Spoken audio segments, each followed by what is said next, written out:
할렐루야. 10월 16일 수요일 저녁 예배에 모이신 분들을 주님의 이름으로 환영합니다. 다 함께 주님 가르쳐 주신 기도로 하나님 앞으로 나가겠습니다. 하늘에 계신 우리 아버지, 아버지의 이름을 거룩하게 하시며 아버지의 나라가 오게 하시며 아버지의 뜻이 하늘에서와 같이 땅에서도 이루어지게 하소서. 오늘 우리에게 일용할 양식을 주시고 우리가 우리에게 잘못한 사람을 용서하여 준 것 같이 우리 죄를 용서하여 주시고 우리를 시험에 빠지지 않게 하시고 악에서 구하소서. 나라와 권능과 영광이 영원히 아버지의 것입니다. 아멘. 우리 함께 찬송가 204장 하시겠습니다. 204장. 예전 찬송가는 379장이고요. 204장 주의 말씀 듣고서 우리 함께 찬양합니다.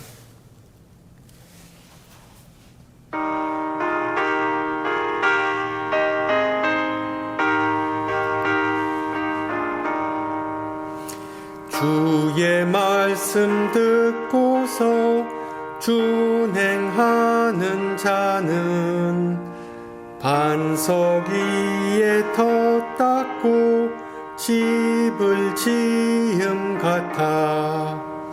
비가 오고 물나며 바람 부딪혀도 반석 위에 세운 집 무너지지 않네.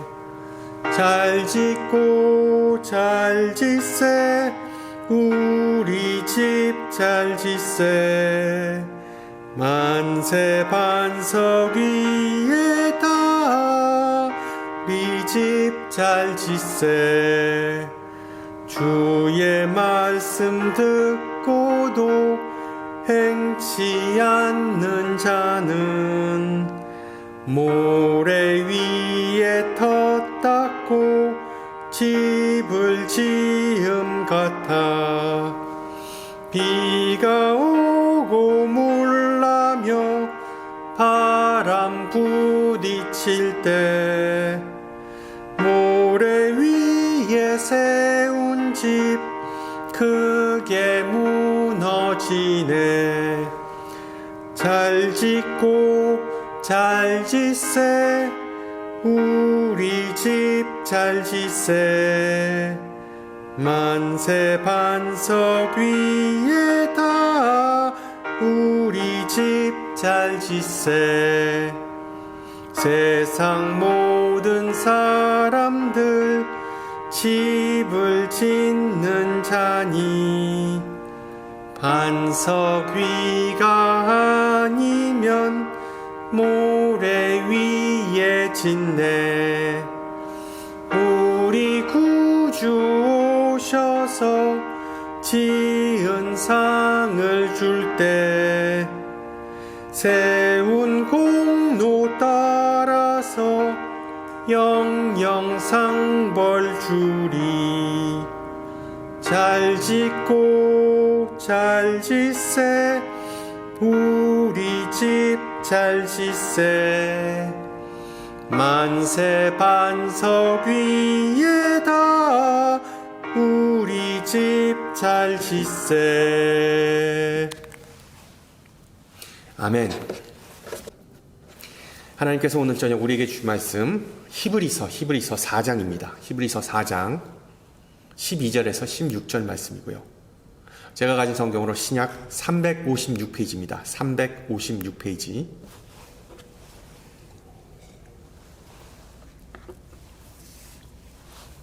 히브리서 4장 12절에서 16절 말씀을 받들어 봉독합니다. 하나님의 말씀은 살아있고 활력이 있어 좌우의 날선 어떤 검보다도 예리하여 혼과 영과 및 관절과 골수를 찔러 쪼개기까지 하며 또 마음의 생각과 뜻을 판단하나니 지으신 것이 하나도 그 앞에 나타나지 않음이 없고 우리의 결산을 받으실 이의 눈앞에 만물이 벌거벗은 것 같이 드러나느니라. 그러므로 우리에게 큰 대제사장이 계시니 승천하시니 곧 하나님의 아들 예수시라. 우리가 믿는 도리를 굳게 잡을지어다. 우리에게 있는 대제사장은 우리의 연약함을 동정하시 못하시리가 아니요 모든 일에 우리와 똑같이 시험을 받으신 이로되 죄는 없으시리라. 그러므로 우리는 긍휼하심을 받고 때를 따라 돕는 은혜를 얻기 위하여 은혜의 보좌 앞에 담대히 나아갈 것이니라. 아멘. 지난주에 히브리서 1장을 통해 하나님께서 다양한 방법으로 우리에게 말씀하신다는 점을 배웠죠. 자신의 창조 행위를 통해, 또한 인간 사자들인 예언자들을 통해, 그리고 또한 당신의 아들, 자신의 외아들인 예수님을 통해 인류와 꾸준히 소통하십니다. 그리고 하나님은 이 신구약 66권의 책을 통해 오늘날까지 우리에게 말씀하십니다. 그러므로 기록된 하나님의 말씀은 우리 신앙인들의 경전입니다. 경전. 그래서 성경이라고 부르는 것이죠. 성경은 기독교의 규범과 또한 권위를 상징하고, 이 성경이 없으면 우리 신앙인은 아무것도 아닙니다. 그런데 여러분, 이 신구약에는 전혀 거룩하지 않은 이야기들이 꽤 많이 나오지요. 그런데 어떻게 그것을 성경, 즉 거룩한 책이라고 부르는지 여러분 궁금하시지 않으신가요? 심지어 성경의 책 중에 창세기, 그리고 또한 욥기, 심지어 복음서에는 사단 마귀의 말도 기록되었는데, 성경에 기록되었는데, 어떻게 그렇다면 성경을 하나님의 말씀이라고 부를 수 있을까요? 이것은 예수를 안 믿는 사람들도 의아해하는 부분입니다.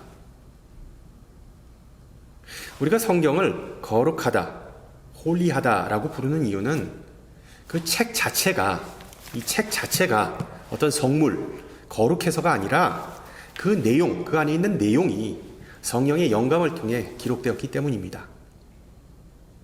그 내용이 거룩하신 하나님의 본질을 설명하기 때문입니다. 그 내용이 우리 인간을 향한 하나님의 그 거룩한 마음과 또한 역사하심을 설명해 주기 때문에 우리는 이 책을 그 내용이 비록 비기독교적인, 어떤 비도덕적인 내용이 좀 많이 있을지라도, 언홀리한 내용이 있을지라도 우리는 이것을 성경이라고 부릅니다. 그래서 성경은 우리 신앙의 근원입니다. 이 성경이 없으면 기독교도 성립이 되지 않습니다. 또한 이 성경이라는 책은 목적을 위한 수단이지 그 자체가 목적이 아니라는 점을 명심하세요. 예전에 제가 참여한 어떤 청소년 수련회에서 동남아 국가인 그 말레이시아에서 선교사로 섬기는 아버지를 둔 어느 유스 사역자를 만난 적이 있습니다. 그가 말레이시아에서 어린 시절을 보내고 성인이 된 후에 신학교에 진학하고자, 그리고 또한 신학교에 진학해서 자신도 선교사가 되기 위해 미국으로 건너왔었습니다. 그리고 그와 이야기를 나누던 중에 자신이 말레이시아에서 어린 시절에 겪었던 흥미로운 일화를 하나 전해드렸습니다. 어느 날 그 공원에서 성경을 보고 있었는데 갑자기 이슬람 종교 경찰이 나타나서 너 뭐 하냐라고 물었답니다. 자신은 공경에 처할 수도 있었지만 거짓말하기 싫어서 나는 성경을 읽고 있다라고 대답했답니다. 다행히 그 경찰은 그 이슬람 율법에 따라 그를 체포하거나 또한 심지어는 매질을 하지는 않았답니다. 대신 그 경찰은 다소 충격적인 말을 했답니다. 당신의 기독교인들은 경건하지가 않다. 왜 너희는 성경을 함부로 벤치에 놔두느냐? 알다시피 이슬람 교도들은 그들의 경전인 코란을 매우 경건하게 다룹니다. 어떤 사람들은 그 코란을 읽기 전에 손을 씻는 정결의식을 행하기도 한답니다. 비슷한 맥락에서 유대교인들은 자신의 경전인 타낙, 그러니까 구약성서, 특히 모세오경을 신성시합니다. 그들이 예배하는 회당에 성궤라고 불리는 나무 상자가 이 뒷부분에 있는데 그 나무 상자에 특히 오경 두루마리를 아주 귀하게 모셔둔답니다. 이에 비해 우리 그리스도인들은 우리의 경전인 이 성경을 그토록 신성시하지는 않습니다. 예를 들어 그 교회 화장실 벽면에 성경 구절을 막 붙여놓습니다. 심지어 화장실에 볼일 보러 가서 성경을 읽는 사람도 있죠. 이슬람이나 유대인 교도들은 그런 행위를 불경하거나 신성모독으로 간주합니다. 더러운 화장실에 거룩한 경전을 그렇게 비치하거나 아니면 거기서 읽는다는 것 자체가 그것은 경전을 오용하는 것이라고 용납할 수 없기 때문이죠. 종교학적인 측면에서 이슬람, 유대교, 그리고 기독교를 책의 종교, The Religion of the Book, 책의 종교라고 부릅니다. 각각 코란, 그리고 또한 구약성서, 우리가 말하는 구약성서, 그 유대인들은 타낙이라고 부르죠. 그리고 또한 성경, 우리가 성경이라는 경전이 이 세 권의 책이 다른 종교들과 이 세 개의 종교를 구분짓기 때문이죠. 그런데 여러분, 엄밀히 말하면 우리 기독교는 이 책의 종교가 아니라 말씀의 종교입니다. The religion of the word. book, 책, 그리고 말씀, word는 비슷해 보이지만 상당한 차이가 있습니다. 앞서 말씀드렸듯이 기독교 신앙에 있어 성경은 정말 핵심적인 역할을 합니다. 그러나 제가 여러 번 말씀드렸듯이 우리 신앙인의 최종 목표는 예수님 시대의 바리새인들처럼 성경을 수십 독하거나 성경을 줄줄줄줄 구구절절 외우는 사람이 되는 것이 아닙니다. 우리의 최종적 목적은 그 성경에 관한 방대한 지식이 아니라 인격적인 만남입니다. 인격적인 만남. 즉 성경에 기록된 문자를 뛰어넘어서 살아계신 하나님의 말씀인 예수님을 경험하는 것이 우리의 최종 목적이죠. 기독교 작가 C.S. 루이스는 모든 그리스도인은 작은 그리스도가 되어야 한다고 이런 맥락에서 얘기하고 있습니다. 또한 신학학자 존 크라서는 이렇게 말하죠. 성경이 그리스도를 가리키는 것이지 그리스도가 성경을 가리키는 것이 아니다. 우리는 성경에 속한 사람들이 아니라 성경을 가진 사람들이다. 요한복음은 하나님이 세상을 이처럼 사랑하사 우리에게 성경을 주셨다라고 기록하지 않았다. 예수 그리스도가 복음의 핵심이라면 그는 또한 신약 성경과 성경 전체의 핵심이기도 하다. 그러므로 우리는 성서인이 아니라 그리스도인이라고 불리는 것이다. 물론 우리가 성경을 읽지 않아도 된다는 뜻이 아닙니다. 우리는 왜 성경을 읽어야 하는지에 대한 근본적인 그 이유를 항상 염두에 두어야 한다는 것이죠. 우리의 최종 목표는 성경의 핵심인 하나님의 살아계신 말씀이신 그리스도 예수입니다. 성경이라는 책 그 자체가 예수님은 당연히 아니죠. 그리고 예수라는 생명의 말씀을 알고 경험하는 것은 인간의 노력이 아니라 오직 하나님의 은혜로만 가능해집니다. 이에 대해 복음주의 설교자이자 부흥 강사 그리고 또한 신학자인 팀 켈러, 안타깝게도 작년에 돌아가셨지만 팀 켈러는 성경이 어떻게 살아계신 하나님의 말씀으로 역사하는지를 자신의 그 개인적인 체험을 통해서 묘사합니다.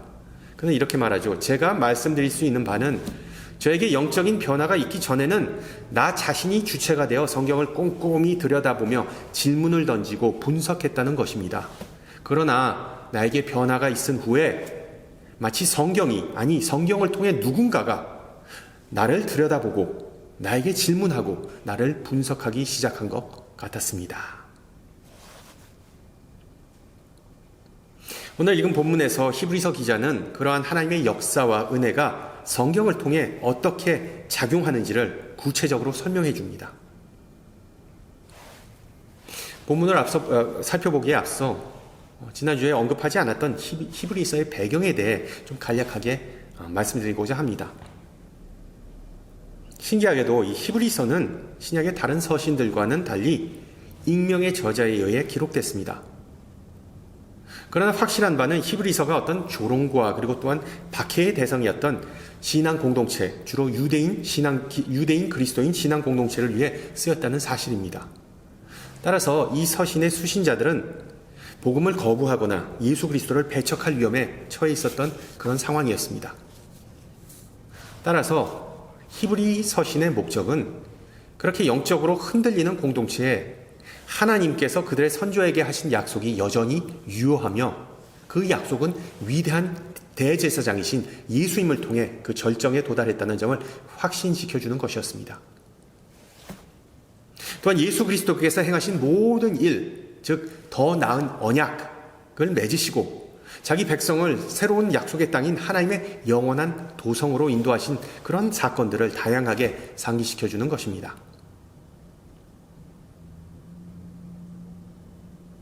보다시피 히브리서 저자는 그 서신 전반에 걸쳐 특히 구약에 등장하는 수많은 상징들과 그리고 또한 이미지들을 언급하기 때문에 우리가 그 내용을 다 이해하기가 결코 쉽지만은 않습니다. 그러나 히브리서의 주된 메시지는 하나님의 말씀이 어떤 모세오경이나 선지자를 통해서만 전해진 것이 아니라 예수 그리스도라는 한 인격체를 통해서 전해졌음을 상기시켜주는 것입니다. 따라서 기록된 하나님의 말씀인 성경은 항상 육신이 된 말씀, 즉 하나님의 생명의 말씀인 예수님을 가리킨다는 것입니다. 더 나아가 오늘 저녁 읽은 본문에서 히브리서 저자는 하나님의 말씀을 sword라는 독특한 은유로 사용하고 있습니다. 앞서 말씀드렸듯이 하나님의 말씀은 주로 성경과 동의어로 사용되지만 오늘 본문에서는 성경뿐만 아니라 예수님을 포함한 하나님께서 우리에게 말씀하시는 모든 소통 방식을 의미합니다. 포괄적인 방식을 의미합니다. 그래서 지난주에도 말씀드렸듯이 히브리서는 하나님께서 말씀하시는 이런 다양한 방식에 관한 언급으로부터 시작하죠. 히브리서 1장 1절을 보면 옛적에 선지자들을 통하여 우리 조상들에게 말씀하신 하나님이 아들을 통하여 우리에게 말씀하셨느니라 라고 기록합니다. 그런데 오늘 본문에서 이 히브리서 기자가 하나님의 말씀을 양날의 검에 비유한 이유는 그 말씀이 당시 무기고에서 가장 날카롭고 치명적인 무기였기 때문입니다. 즉 저자는 하나님께서 하시는 말씀은 마치 예리한 검처럼 모든 것을 꿰뚫어보는 통찰력이 있어 생명을 살리거나 또는 죽이는 힘을 가지고 있다고 암시합니다. 이런 맥락에서 이해하시면 되겠죠. 하나님의 말씀이 양면의 검과 같다는 것은 그 말씀이 연애 편지나 또는 책망의 편지와 같아서 우리의 마음을 하나님에게로 활짝 열어주거나 하나님의 사랑을 깨닫게 해주거나 아니면 우리의 양심을 꿰뚫어 아프게 할 수 있다는 책망의 편지, 아프게 할 수 있다는 그런 의미입니다. 그런 이중적인 기능을 가졌다는 것이죠. 그런 면에서 오늘 본문의 12절에 나오는 여러 수식어는 하나님의 이 말씀의 다양한 특징과 효과를 묘사하기 때문에 우리가 조금 더 자세히 구체적으로 살펴볼 필요가 있습니다. 항상 하나님의 말씀은 일반적으로 성경을 가리키기도 하지만 동시에 예수님을 가리키는 비유라는 점을 명심하면서 이 구절을 읽으시면 되겠습니다.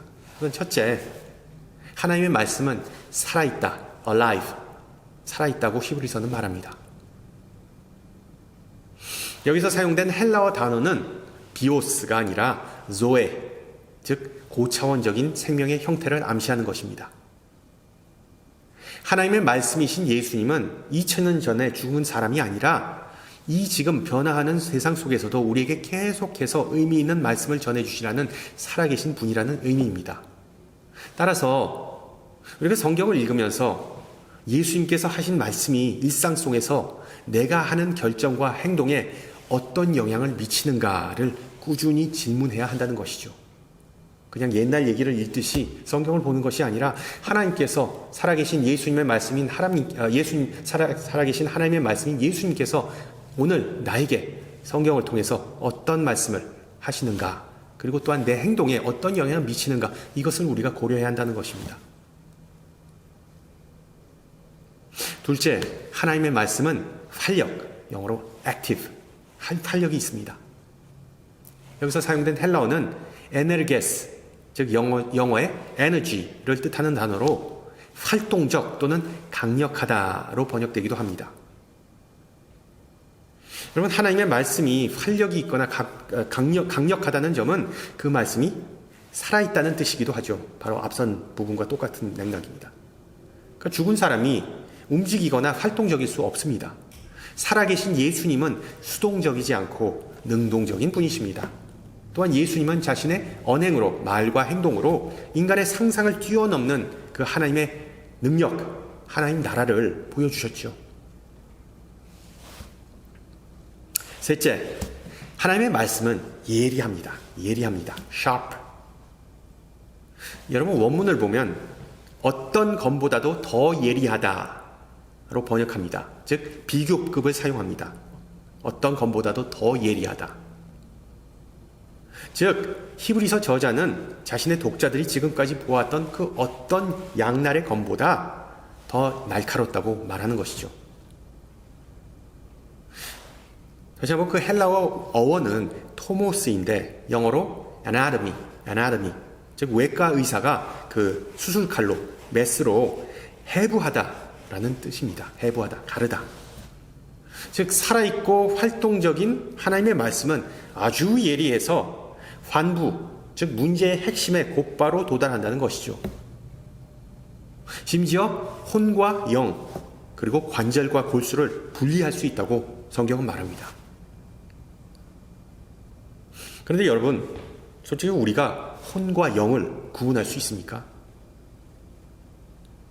그 어떤 종류의 칼날이 인간의 혼과 영을 분리할 수 있을까요? 요즘은 정교한 절단으로 외과의 정밀도를 향상시키는 레이저 시술이 있죠. 그런데 레이저는 혼과 영 또는 마음과 생각을 분리할 수 없습니다. 그러나 하나님의 말씀은 그것이 가능한데 바로 네 번째 요점이죠. 찌르는 능력이 있기 때문이다. 찌르는, 타고 들어가는. 여기서 찌른다를 의미하는 헬라어는 관통하다라는 복합명사에서 유래되었습니다. 그러니까 날카로운 메스가 인간의 피부를 가르는 것과 그 피부를 완전히 관통하는 것은 별개의 문제입니다. 외과의들은 인간의 피부가 예상보다 단단해서 수술 중에도 메스가 좀 뭉그러지기 때문에, 날이 뭉퉁해지기 때문에 메스를 수시로 바꾼다고 합니다. 여기서 히브리서 저자는 하나님의 말씀이 우리의 마음의 표면을 이렇게 긁을 뿐만 아니라, 가를 뿐만 아니라 완전히 쏙 관통한다고 설명하는 것이죠. 요한복음 1장에 나오는 나다나엘의 소명 이야기, 여러분 한번 생각해 보세요. 예수님께서 나다나엘을 처음 보셨을 때 이는 참으로 이스라엘 사람이라 그 속에 간사한 것이 없도다 라고 말씀하셨죠. 나쁘게 말하면 나다나엘이 눈치가 없다는 것이고, 좋게 말하면 나다나엘은 순수한, 거짓이 없는 순수한 사람이라는 의미입니다. 즉 예수님은 그 나다나엘의 마음속 깊은 곳, 그의 본성을 이미 꿰뚫어 보신 것이죠. 동물 중에 독수리는 시력이 가장 좋다고 알려졌지만 우리 주님의 눈은 그 어떤 독수리보다 훨씬 더 예리합니다. 우리 주님은 우리의 마음과 생각을 훤히 보고 계신 분이십니다. 다섯째, 하나님의 말씀은 찌를 뿐만 아니라 쪼개기도 합니다. 쪼개다. 즉 하나님의 말씀은 혼과 영을 나누거나 분리할 수 있다고 말합니다. 바꿔 말하면 우리 인간은 언젠가는 다 모두 수술대 위에 누울 것이라는 것, 즉 최후의 심판을 받기 위해 하나님 앞에 서게 된다는 것을 의미합니다. 이에 대해 요한계시록 저자는 예수님의 눈을 불꽃과 같다라고 묘사하죠. 불꽃과 같은 눈을 가지신 예수님. 예수님은 정말로 우리를 꿰뚫어 보시고 우리의 혼이든 영이든 우리에 있는 그대로를 정말 보시는 분입니다. 비슷한 맥락에서 복음서에서 예수님은 자신을 사랑하는 자와 그렇지 않은 자, 또한 양과 염소를 구분하기 위해 오셨다고 분명히 말씀하셨습니다. 그래서 우리는 사도신경에서 예수님께서 산 자와 죽은 자를 심판하러 오실 거라고 고백하는 것이죠. 보다시피 하나님은 모든 피조물, 모든 피조물을 예외 없이 심판을 통해 구분하십니다. 마지막으로 하나님의 말씀은 판단하십니다. 판단하십니다. 여기서 헬라어 단어는 크리티코스인데 비판하다 또는 평가하다의 의미를 지닙니다. 비판하다 또는 평가하다. 예수님은 우리의 생각과 의도를 분별할 수 있는 유능한 비평가 또는 재판관과 같은 분입니다.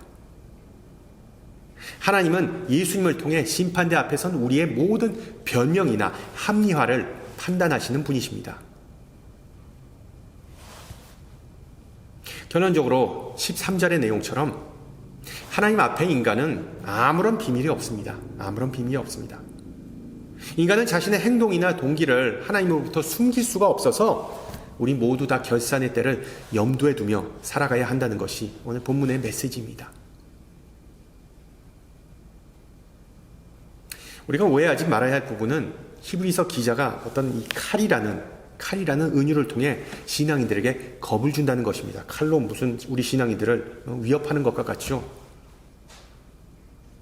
물론 우리 모두는 심판의 날에 하나님 앞에 서게 되겠지만 히브리서 저자의 초점은 미래가 아닌 지금 현재에 맞춰져 있어서 바로 지금 우리가 하나님 앞에서 책임감 있는 삶을 살 것을 중요합니다.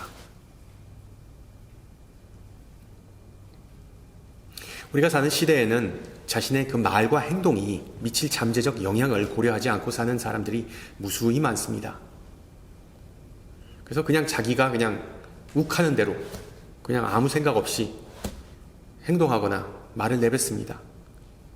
예를 들어서 각종 갑질을 일삼는 어떤 손님, 고객, 아니면 진상 부모, 학교에 와서 왜 그냥 내 애를 차별하느냐, 선생은 막 그냥 따지고 그냥 욕하고 그냥 심지어 때리기도 하는 그런 부모, 아니면 가짜 뉴스를 확인되지도 않고 그냥 카더라 하는 뉴스를 그냥 마구 퍼뜨리는 유튜버들,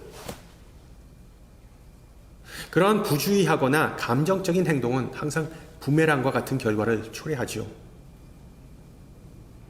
요즘 시대의 사람들은 좀 깊게 생각하거나 자기가 나중에 책임지는 것을 싫어하기 때문에 나중에 가서는 난 몰랐다, 난 알지 못했다, 그렇게 대답하죠. 전형적인 미성숙의 증상입니다. 히브리서 저자는 우리 그리스도인들이 더 성숙해져서 하나님의 말씀을 좀 진지하게 받아들이고 삶의 모든 순간에 예수님의 가르침과 삶을 존중하면서 살아야 한다고 암시합니다. 이것이 바로 우리가 하나님께 영광을 돌리고 하나님을 기쁘게 하는 방법입니다. 그리고 우리가 그렇게 산다면 최후의 심판은 전혀 문제가 되지 않는 것입니다. 내세에서의 삶은 우리가 죽은 후에 결정되는 것이 아니라 지금 우리가 어떻게 사는가에 따라 결정된다는 사실을 우리가 잊지 말아야 합니다.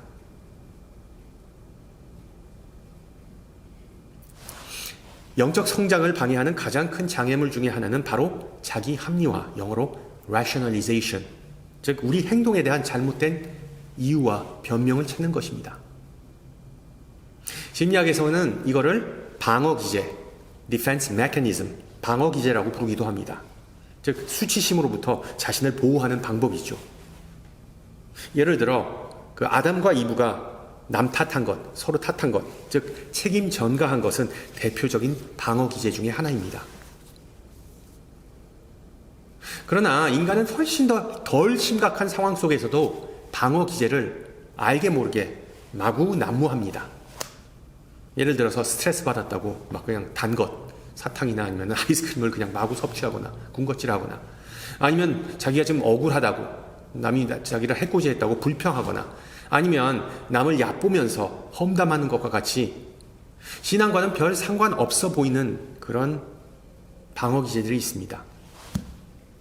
하지만 이런 방어기제 또는 합리화가 일상적인 습관이 되면 인간은 현실을 거부하면서 진실을 점점 왜곡하거나 그 진실을 편집하는, 자기 구미에 맞게, 자기 이익에 맞게, 자기 상황에 맞게 편집하는, 변형시키는 그런 악순환에 빠지게 됩니다.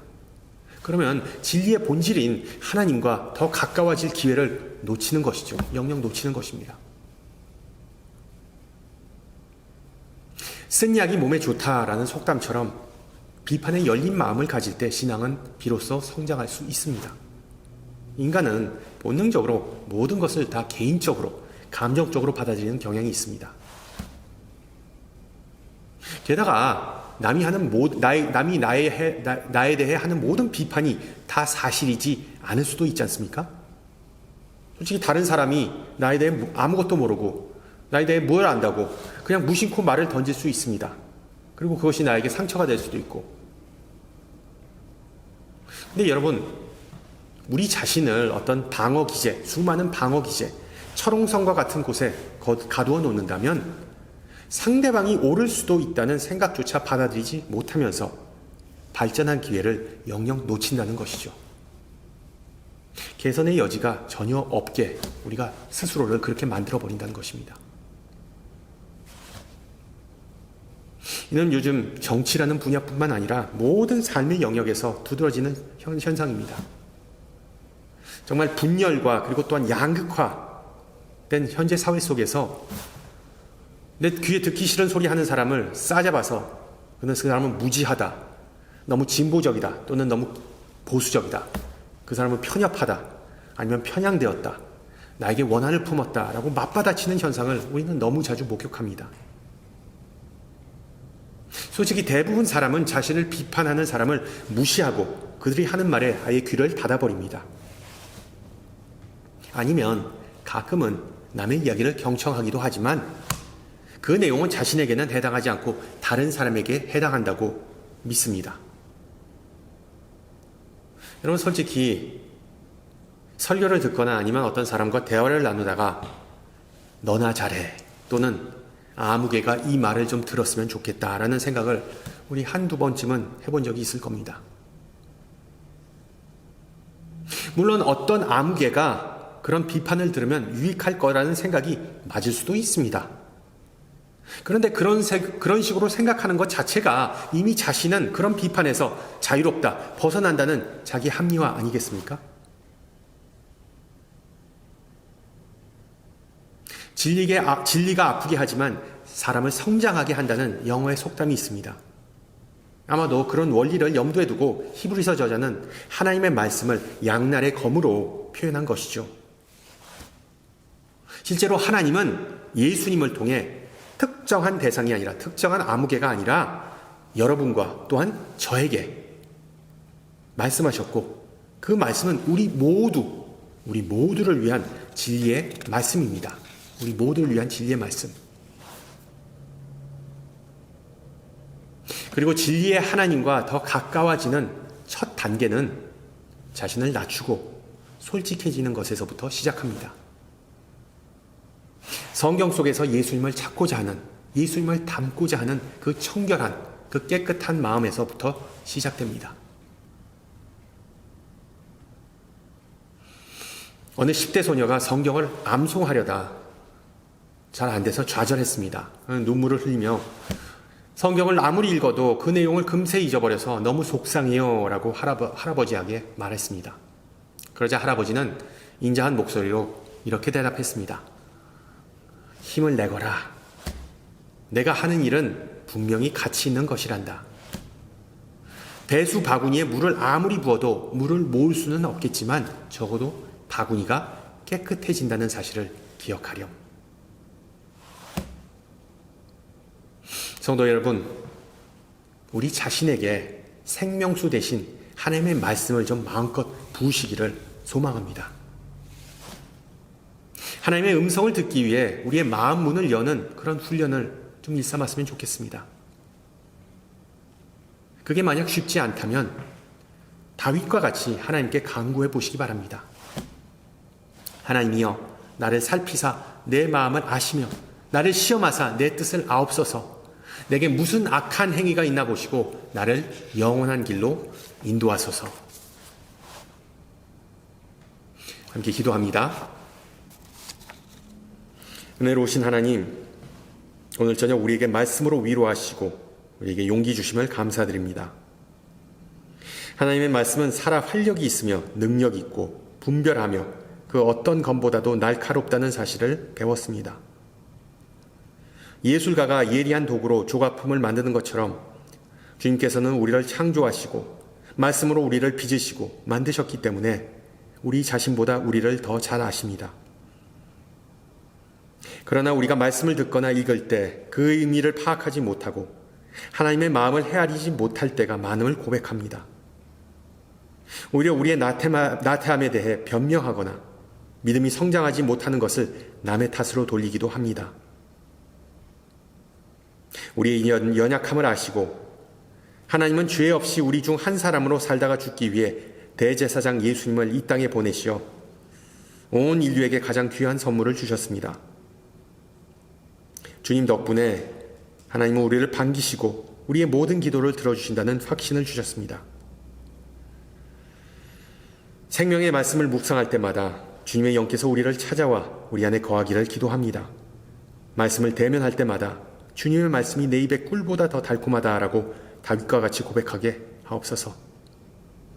하나님의 말씀을 믿고 의지하는 모든 일을 주님의 형상대로 변화시킨다는 하나님의 그 약속을 굳게 붙잡을 수 있게 도와주시옵소서. 자비하신 주님, 이 시간 주님의 복된 말씀이 모든 민족에게 전해지고 구원의 기쁨이 모든 이에게 임하기를 기도합니다. 특히 이 시간 허리케인으로 피해를 본 수재민을 긍휼히 여기시고 축복하시기를 기도합니다. 그 어느 때보다 주님의 치유와 회복이 필요한 그 모든 이에게 주님의 사랑과 위로와 보호로서 그들을 감싸주시옵소서. 생명의 말씀이신 예수 그리스도의 이름으로 기도합니다. 아멘. 네, 예배를 마쳤습니다. 한 주간 평안하시고요. 저는 다음 주 시간에 뵙겠습니다. 샬롬.